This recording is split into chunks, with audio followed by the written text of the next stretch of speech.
नमस्कार, मैं हूं संजय शर्मा। आप देख रहे हैं 4 PM news network. Mock drill होनी है आज। पूरे देश में युद्ध का माहौल है। पाकिस्तान समझ गया है कि इस बार भारत थोड़े ज्यादा गुस्से में है, तो पाकिस्तान के अंदर मीटिंगों का दौर जारी है। पूरे दुनिया की निगाह भारत और पाकिस्तान पर आकर टिक गई है। दुनिया चाहती है युद्ध ना हो, क्योंकि रूस और यूक्रेन का युद्ध देखा है। ईरान, इजराइल, फिलिस्तीन, इस तमाम युद्ध देखे हैं। हर जगह पे देखा है कि तबाही और तबाही है। लेकिन भारत भी जानता है कि जो आतंकी, पाकिस्तान समर्थित आतंकी भारत में घुसे, बेगुनाह को मारा, उनका हिसाब किताब करना भी जरूरी है। लेकिन ये लड़ाई कहां तक जाएगी, इसका अंजाम क्या होगा, भारत के पास क्या क्या तैयारी है, इन तमाम विषयों पे हमने अभय दुबे जी से बात की। अभय दुबे जी सीनियर जर्नलिस्ट हैं, बहुत सारा अनुभव रखते हैं। उन्होंने युद्धों को भी करीब से देखा है, लिखा भी है। चलते हैं अभय दुबे जी के पास। आपसे रिक्वेस्ट है, चैनल को सब्सक्राइब करिए, ज्वाइन करिए। ये यूपी का है, क्योंकि नेशनल चैनल हमारा बंद है। 13 तारीख को सुप्रीम कोर्ट में सुनवाई है, तब तक नेशनल चैनल भारत में बंद है, दुनिया में देखा जा रहा है। आप 4 PM यूपी को अपने दोस्तों से कहिए सब्सक्राइब करें, आप भी सब्सक्राइब करिएगा। चलते हैं अभय दुबे जी के पास। 4 PM न्यूज नेटवर्क में स्वागत है अभय दुबे जी आपका। पूरा देश लगभग इस समय युद्ध वाले मोड में आ गया है। सबको लग रहा है कि अब शायद कुछ ना कुछ बड़ा काम होने जा रहा है। सरकार ने मॉक ड्रिल की घोषणा करी है, और 244 जिलों में जो अभी तक सूचना आई है, उसमें मॉक ड्रिल होगा। उत्तर प्रदेश के 30 जिले थे, लेकिन उत्तर प्रदेश सरकार ने कहा कि हम हर जिले में मॉक ड्रिल कराएंगे। टीवी चैनलों पर लगातार मॉक ड्रिल की खबरें चल रही हैं। कुछ टीवी चैनलों ने पाकिस्तान के 4 टुकड़े दिखा दिए हैं कि पाकिस्तान के ये 4 टुकड़े हो जाएंगे, ये बलूचिस्तान बन जाएगा, ये बन जाएगा, ये बन जाएगा। तो मुझे लगता है कि ये कुछ अतिशयोक्ति की खबर है। लेकिन युद्ध के स्थिति में एक तनाव है। मेरे पास कई सारे फ़ोन आए कि मॉक ड्रिल कल होनी है, हमारी फ्लाइट तो कैंसिल नहीं हो जाएगी, हमें क्या करना है। लोग कंफ्यूज हैं, लोग समझ नहीं पा रहे हैं कि मॉक ड्रिल कब होती है, क्यों होती है, क्या कारण होते हैं, क्या युद्ध जब घोषित हो जाता है तब मॉक ड्रिल होती है। तो क्या लग रहा है कि आपको लग रहा है कि अब पाकिस्तान में अब आर पार का टाइम आ गया, पाकिस्तान को समझ में आएगा कि आतंकी पालने का मतलब क्या होता है, भारत से लड़ने का मतलब क्या होता है। ये जो छुपा छुपा वाला जो युद्ध कर रही थी पाकिस्तान, आतंकी भी बेच के, क्या अब पाकिस्तान को लगेगा गलती कर गए। इस मॉक ड्रिल का मतलब क्या है, क्यों करा रही होगी सरकार, समझाइए कुछ।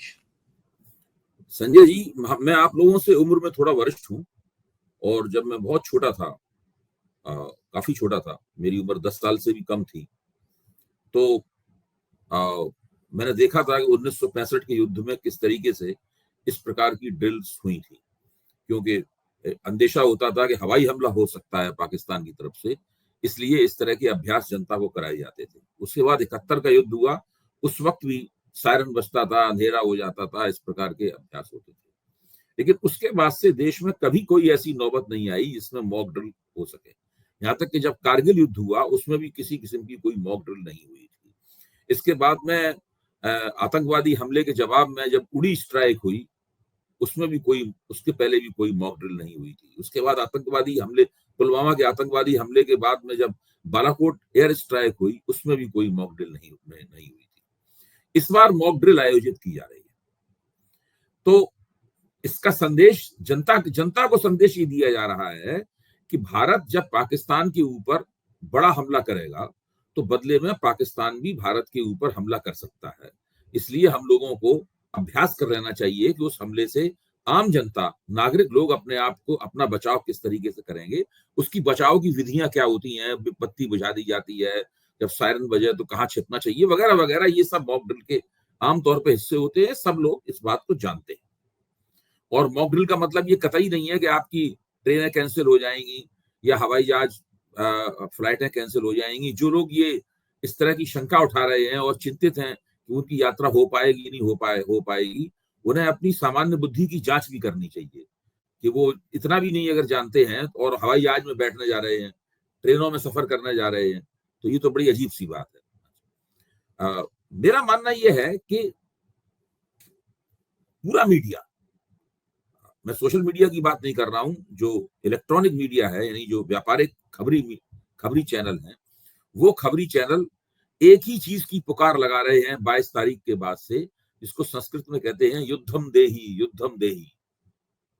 युद्ध की मांग कर रहे हैं कि युद्ध होना चाहिए, युद्ध होना चाहिए, युद्ध होना चाहिए। यहां तक कि अगर कोई टिप्पणीकार एंकर या एंकरनियों के सामने ये सुझाव भी दे देता है कि भाई युद्ध की आवश्यकता नहीं है, या युद्ध होने से भारत अंतरराष्ट्रीय परिस्थितियों में फंस सकता है, बड़ी समस्या हो जाएगी, अर्थव्यवस्था हमारी पीछे चली जाएगी, तो एंकर और एंकरनियां नाराज हो जाती हैं उससे। वो कहती है इन सब बातों से हम बाद में निपटेंगे, पहले हमें पाकिस्तान को कड़ा जवाब देना है, पहले युद्ध होना चाहिए। और उन्हें पता है, उनको पूर्ण विश्वास है कि भारतीय सेनाएं पाकिस्तान का मुंह कुचल देंगी, मुंह तोड़ देंगी पाकिस्तान का।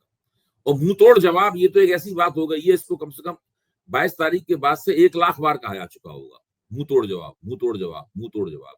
ये पूरा माहौल बना हुआ है। यहां तक कि रक्षा मंत्री राजनाथ सिंह जी भी टीवी के ऊपर तो अपने बयान में कह चुके हैं कि जो जनता चाहती है वही होगा। जनता क्या चाहती है उसकी आवाज टीवी से निकल रही है। जनता से तो किसी ने पूछा नहीं है, ऐसा तो नहीं कोई सर्वे किया गया हो कि भाई आप युद्ध चाहते हैं कि नहीं चाहते हैं। जनता की मांग पे तो युद्ध होते नहीं है। कोई ये क्रिकेट के मैदान में लगाया जाने वाला छक्का थोड़ी ना है कि जनता की मांग पे सलीम दुर्रानी ने छक्का मार दिया है, या जनता की मांग पे गाया जाने वाला, हम जनता की मांग की है, हम गाने को 3 बार गाएंगे। ये वो मसला थोड़ी ना कि मंच पे कलाकार खड़ा हुआ है, जनता बार बार मांग कर रही है और कलाकार लगातार गाने गा रहा है, या फिल्म स्टार खड़ा हुआ है और बार बार अपने डायलॉग बोल रहा है कि कालिया अब तेरा क्या होगा। तो ये जो पूरा माहौल बनाया गया है कि जनता की मांग पर युद्ध का आयोजन होगा। आप सोचिए मतलब कि किस तरह की राजनीति सार्वजनिक जीवन में की जा रही है। मॉक ड्रिल जो है वो उस चीज को और ज्यादा पुष्ट कर रही है, इस माहौल को। अच्छा, इस पूरी प्रक्रिया में हो ये रहा है, मेरी अपनी समझ ये है कि सरकार के हाथ बनते जा रहे हैं। युद्ध जैसी बड़ी और व्यापक कार्रवाई को अंजाम दिए बिना, उससे कुछ कम किए बिना, उससे कुछ कम अगर कम न किए बिना सरकार जनता के सामने जवाबदेह कैसे होगी? एक ऐसा माहौल बनता जा रहा है। क्या ऐसा माहौल बनना उचित है? प्रश्न इस बात का है, क्या ऐसा माहौल बनना उचित है? अच्छा, जो खबरें आ रही हैं वो खबरें ये बताती हैं, खुद जैसे बड़े बड़े सुरक्षा विशेषज्ञ क्या कह रहे हैं, लेफ्टिनेंट जनरल शंकर दास जो हैं वो कह रहे हैं कि भाई, जो मैंने आपके सामने बात रखी भी थी कि प्रधानमंत्री ने 4 तरह के लक्ष्य दिए। एक लक्ष्य यह है कि आतंकवादी ठिकानों को ध्वस्त करना है, आतंकवादियों संगठनों के जो कमांडर हैं, सरगना है, उनको खत्म करना है, आईएसआई का मुंह तोड़ देना है, उसको जवाब देना है, और साथ में जो सेना अध्यक्ष मुनीर है पाकिस्तान के, उनको सबक सिखाना है। ये 4 लक्ष्य लेफ्टिनेंट जनरल शंकर दास ने हम लोगों के सामने पेश किए, और उन्होंने कहा है कि इस काम में बड़ा युद्ध करने की बजाय आधुनिक टेक्नोलॉजी का सहारा लेकर, जो अभी प्रचलित हुई है, जिसका एक तरह से इजराइल ने भी मुजाहिरा किया है, उसका इस्तेमाल करके ये 4 लक्ष्य भेजे जा सकते हैं। यानी इसके लिए थल सेनाएं मार्च करें पाकिस्तान में, और भारतीय विमान पाकिस्तान के एयर स्पेस में घुस जाएं, उसके ऊपर बम्बार्डमेंट करें। ये सब इसके लिए जरूरी नहीं है, उनका कहना ये है। इस तरीके से हो सकता है ये। अच्छा, अगर ये इस तरीके से 4 लक्ष्यों को, अगर उनकी बात को भी एक बार सही मान लें, भाई मैं रक्षा विशेषज्ञ नहीं हूं, रक्षा विशेषज्ञ बात करके मैं समझ बनाने की कोशिश करता हूं, अगर ये सब हो सकता है, तब फिर इन सब कामों की क्या जरूरत है? तब फिर ये लगातार जो गोदी मीडिया के एंकरनियां हैं, ये लगातार जो कह रहे हैं युद्धम देही, युद्धम देही, युद्ध होना चाहिए, युद्ध होना चाहिए, इसका फिर क्या मतलब रह जाता है? ये अपने आप में एक पहेली है कि पाकिस्तान के खिलाफ औपचारिक रूप से युद्ध की घोषणा किए बिना, और जो अंतरराष्ट्रीय स्थिति है, वास्तव में मैं इसको मानता हूं, जो अंतरराष्ट्रीय स्थिति है, उस अंतरराष्ट्रीय स्थिति से बेपरवाह होकर क्या ये जो जनता के बीच में माहौल बनाया जा रहा है, इस माहौल के आधार पर, जनता की बेहद मांग पर कोई फिल्म थोड़ा लगानी है सिनेमा हॉल में दोबारा, ये कोई मुगले आजम का रीरन थोड़ी ना हो रहा है, जनता की बेहद मांग पर मुगले आजम अब फिर चलाई जाती है, ऐसा ये थोड़ी ना है इसमें। इसके लिए जो ये जो राजनीति हो रही है ये बहुत ही आश्चर्यजनक है, और मेरा मानना है कि कई तरीके से ये राष्ट्र हितों के अनुकूल नहीं है। लेकिन क्या किया जाए, क्योंकि जनमानस इतने गुस्से में है। हमारे साथियों की 26 लोगों की मौत हुई है, आतंकियों ने मारा है उनको। हर इंसान चाहता है कि इस बार पाकिस्तान को घुस के उसका सबक सिखाया जाए, उसकी हैसियत बताई जाए कि तुम्हारी हैसियत क्या है, उन आतंकियों को सबक सिखाया जाए। तो जब जन भावना इतनी उफान पर है, एक एक आदमी चाह रहा है कि पाकिस्तान को सबक सिखाया जाए, तो फिर सरकार के भी तो हाथ बंधे हुए, सरकार क्या करे इन परिस्थितियों में, वो नहीं करे तो। नहीं, आपकी बात सही है, मैं तो आपकी बात को दोहरा रहा हूं। मेरा कहना है कि ठीक है, जनता जन भावनाएं उफान पर हैं, लेकिन जिसको गवर्नमेंट कहते हैं, गवर्नमेंट तो इसलिए कहते हैं कि आम भाषा में कहा जाता है गवर्नमेंट जो वो है जो मिनट मिनट पर गौर करे। मतलब गवर्नमेंट को अगर हिंदीकरण किया जाए तो उसका यही है, गवर्नमेंट वो है जो मिनट मिनट पर गौर करे। सरकार तो युद्ध जैसा कोई कदम उठाने से पहले बहुत तरह तरह के आकलन करेगी, उसमें व्यवहारिक रूप से राजनीतिक नफे नुकसान के आकलन भी होंगे, भारतीय अर्थव्यवस्था को क्या नुकसान फायदा होगा उसके भी आकलन होंगे। ये भी आकलन होगा कि भाई चीन खुल के पाकिस्तान के साथ खड़ा हुआ है। ये भी आकलन होगा कि अमेरिका ने केवल आत्मरक्षा की बात कही है, अमेरिका ने कोई पाकिस्तान पे हमला करने की इन्हें हरी झंडी नहीं दी है। बहुत सारी बातें होंगी उसमें। ये भी आकलन होगा कि तुर्की के विमान जो है वो कराची के हवाई अड्डे पर उतरने लगे हैं, हरकुलिस विमान जो कि युद्ध सामग्री लाए हैं वहां से, पाकिस्तान युद्ध सामग्री भी जमा करने लगा है। ये इन सब बातों का आकलन होगा। इन सब बातों का आकलन करने के बाद में भाई एक तरफ तो मैं मानता हूं कि रक्षा सेनाएं वैज्ञानिक तरीके से उपलब्ध सूचनाओं, उपलब्ध इंटेलिजेंस के आधार पर इन तमाम चीजों का आकलन कर रही होंगी।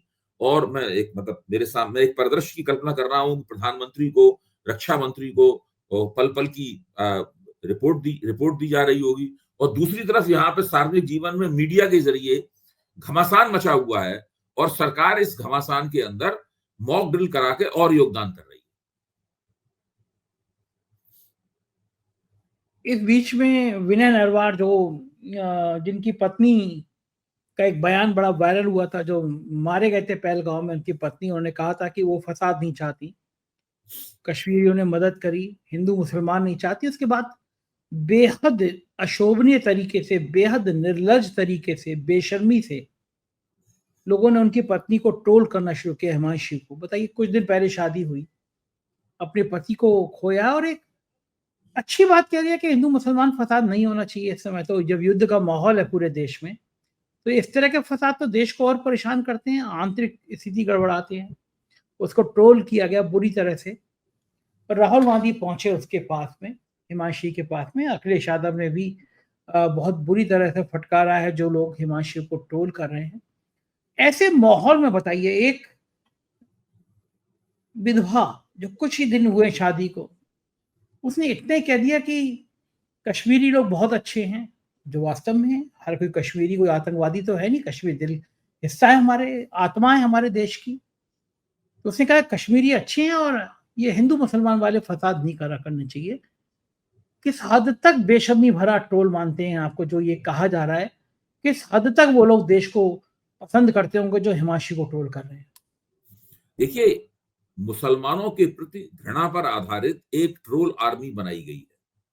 इस ट्रोल आर्मी को बनाने की जिम्मेदारी भारतीय जनता पार्टी और उससे भी ज्यादा मोदी भक्तों की है। ये एक खास तरह की ट्रोल आर्मी है। इससे पहले जब मोदी जी की सरकार नहीं आई थी, उससे पहले ये ट्रोल आर्मी नहीं हुआ करती थी इस तरह की।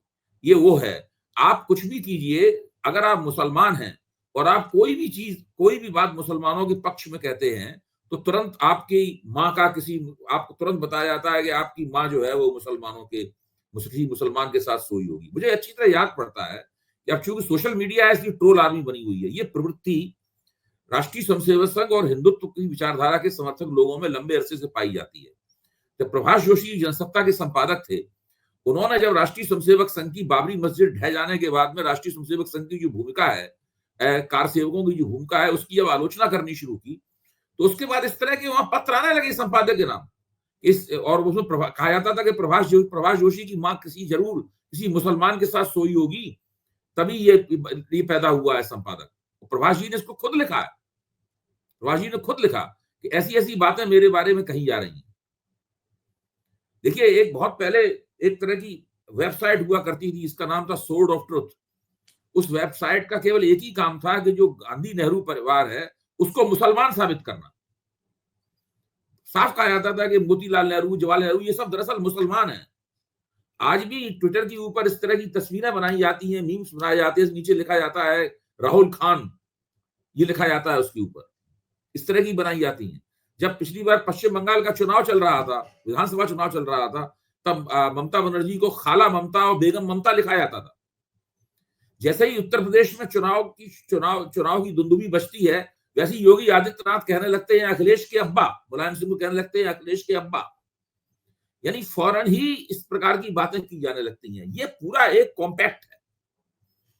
हिमांशी को जो लोग ट्रोल कर रहे हैं, उसके साथ आप मुख्यमंत्री आदित्यनाथ का नाम भी जोड़ लीजिए, इसके साथ आप भाजपा के उन मझोले दर्जे के कार्यकर्ताओं को भी जोड़ लीजिए जो कि बेगम ममता और खाला ममता बोलते थे, उनको भी आप जोड़ लीजिए। इनके साथ आप उन लोगों को भी जोड़ लीजिए। जब बाबरी मस्जिद 1992 में टूटी थी, तो प्रभाष जोशी की माँ के बारे में कहा करते थे कि जरूर ये माँ किसी मुसलमान के साथ सोई होगी, तब प्रभाष जोशी की पैदाइश हुई। आप इससे अंदाज लगाइए, ये पूरी एक प्रवृत्ति है, ये पूरा एक कॉम्पैक्ट है, और ये कॉम्पैक्ट वो बाकायदा इसी तरीके से काम करता, दिन रात वो लोग यही काम करते हैं, इसके अलावा उनके पास कोई काम नहीं है। मैं तो कभी ये देखता नहीं हूं एक्स वगैरह, कभी निगाह पड़ जाती है उसके ऊपर, तो मुझे हैरत होती है देख के कि इसमें बाकायदा गुप्तांगों का नाम लेकर जो गाली गलौज की जाती है, इस प्रकार के शब्दों का इसमें इस्तेमाल होता है। और ये सारे इस्तेमाल हमेशा हिंदुत्व की विचारधारा के पैरोकारों द्वारा किए जाते हैं। कभी भी हिंदुत्व की विचारधारा के जो विरोधी हैं, वो कभी भी इस प्रकार की भाषा शैली का इस्तेमाल नहीं करते। एक चीज और बड़ी इंपॉर्टेंट है कि मैं बता रहा हूं आपको, भारतीय गृह मंत्रालय ने ये कहा कि 7 मई को सिविल डिफेंस मॉक ड्रिल होगी।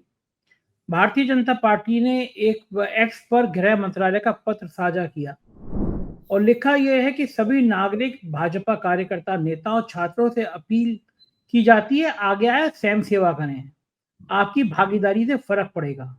उन्होंने लिखा कि ये मॉक ड्रिल जो हो रही है, ड्रिल के मुख्य घटकों में हवाई हमले की चेतावनी वाले सायरन को सक्रिय करना और सारी चीजें ये करना, इसका पूर्वाभ्यास है। ये स्वयं सेवक आए और इसमें भागीदारी करें। अखिलेश यादव ने कही काम सेना का है, ये भाजपा को कैसे पता जो कि युद्ध होगा या नहीं होगा? ये स्वयं सेवकों को भर्ती करने का इन्होंने अभियान शुरू कर दिया। मतलब कि युद्ध के समय भी इस तरह की बातें, इस तरह की राजनीति की जा रही है। खड़गे जी ने भी कहा कि जब इनपुट पता था कि प्रधानमंत्री पर हमला होने वाला है पहलगांव में, तो फिर उस पर सुरक्षा बढ़ाई क्यों नहीं गई? तो ये क्या माना जाए कि विपक्ष गलती पे है, सत्ता पक्ष गलती पे है, कौन गलती पे है सब? देखिए, अभी इस वक्त ऐसा समय है जिसमें हमें कौन गलती पे है कौन नहीं है ये ढूंढना बंद कर देना चाहिए। विपक्ष खुल के सरकार के साथ में है, हम लोग भी सरकार के साथ में, हम और आप भी सरकार के साथ में। लेकिन इसका मतलब ये नहीं है कि हम मुंह में दही जमा लें और हम चुपचाप बैठ जाएं। हैं? सवाल ये है कि ये जो नागरिक सुरक्षा के लिए, हवाई हमले के अंदेशे के खिलाफ जो नागरिक सुरक्षा के लिए मॉक ड्रिल की जा रही है, इस मॉक ड्रिल के अंदर ये मॉक ड्रिल दरअसल जो अधिकारी तंत्र है, यानी नौकरशाही है, यानी सरकारी कर्मचारी हैं, उनके नेतृत्व में ये मॉक ड्रिल होती है।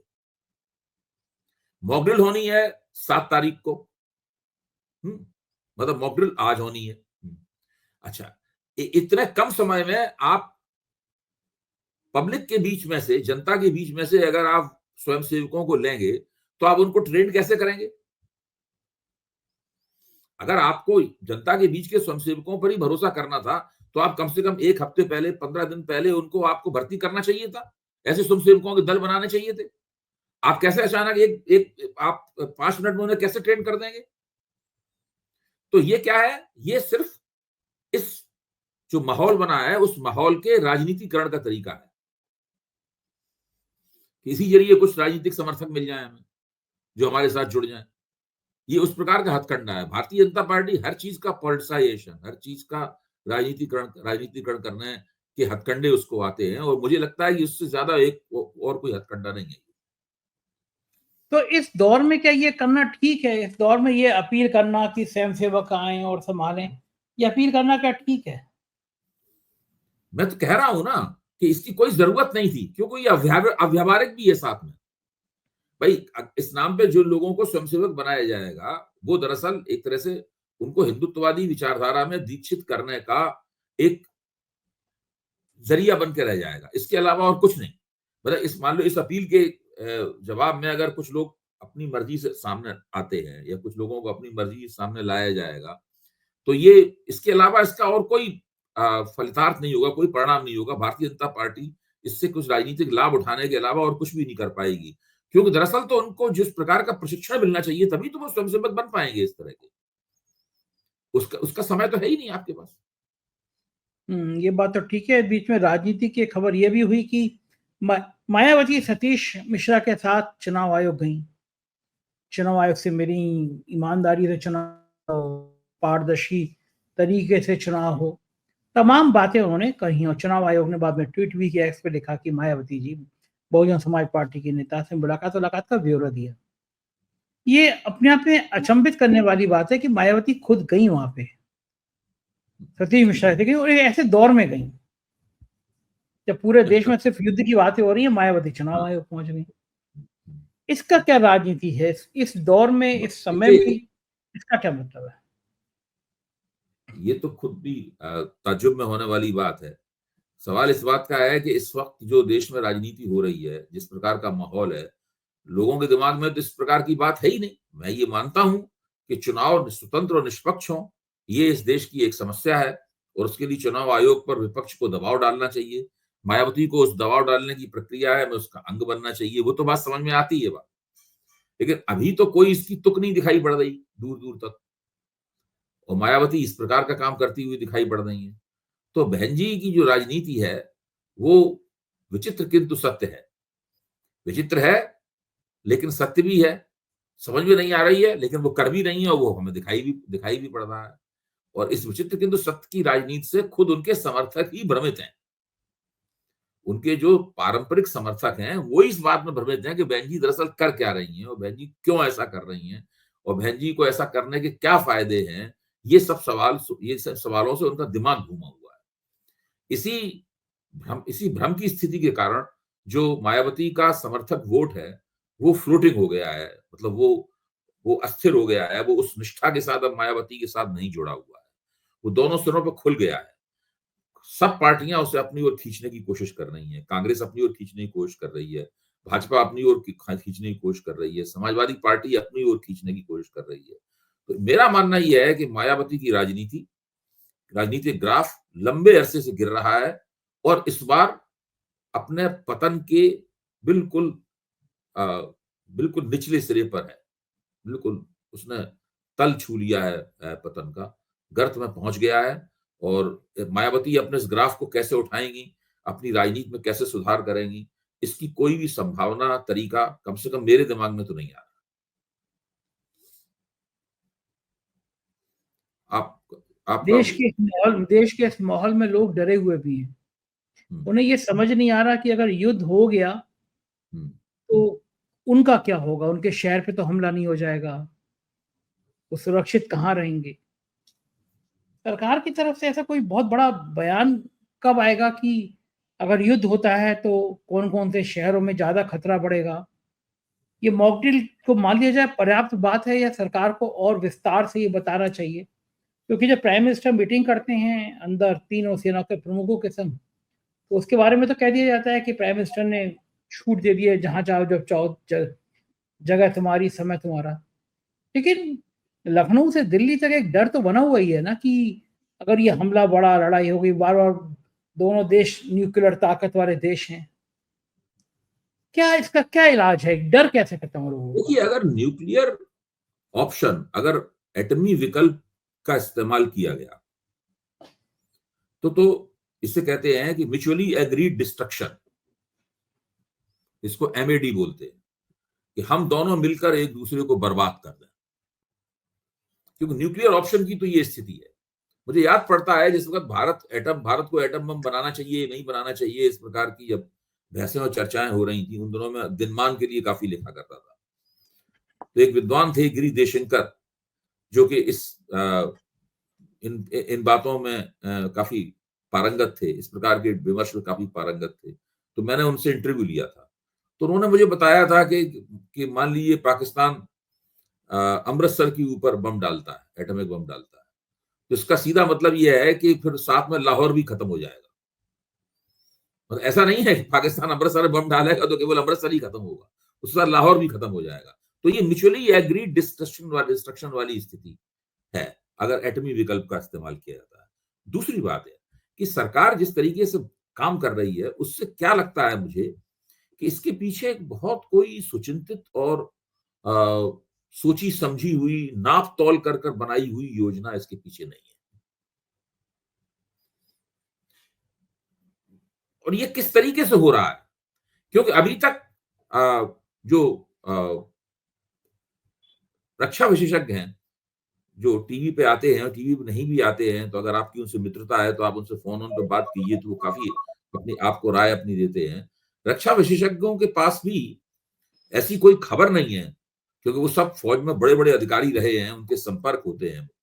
ऐसी कोई खबर नहीं है इसके आधार पर ये वो बता पाए कि सरकार के पास कोई ऐसी योजना है जिसके अल्पकालीन और दूरगामी कुछ पहलू हैं, और सरकार उस अल्पकालीन और दूरगामी पहलुओं को लागू करने की कोशिश कर रही है।